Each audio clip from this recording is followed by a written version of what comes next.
सखी? का बात बा हो, देखत है चेहरा बड़ा उतरल उतरल है। ऐसे होई तो उतरल रही हो। अरे भइल का तनी हमहू के बतैबू? सुना हमार बात। सुनावा। नाही आइले मोर बला मुआर पानिया में,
सखी का हो?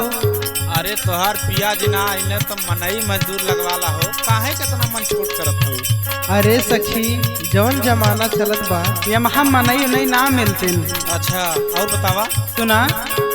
सबके रोपनी होई गइल भइल ना हमार हो,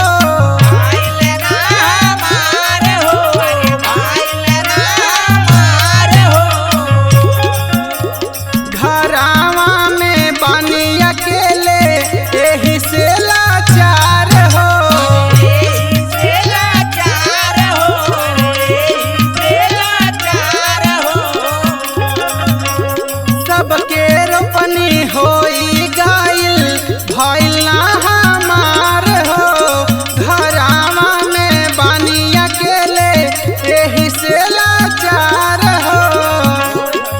मन करे अकेले जाई ना सिवानिया में, नाही अइले मोर बला मुआर पानिया में।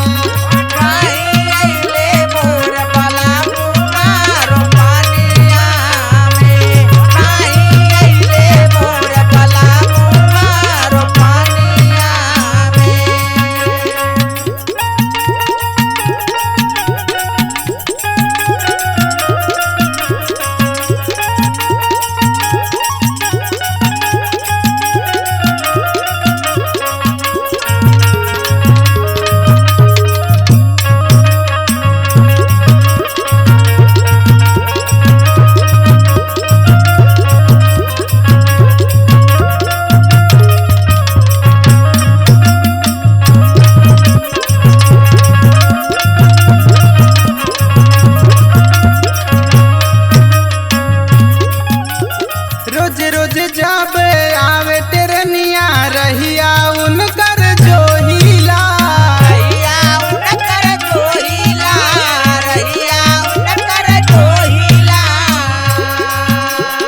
आवे नाही मोर बलमुआ हम तो बहुत रोइला।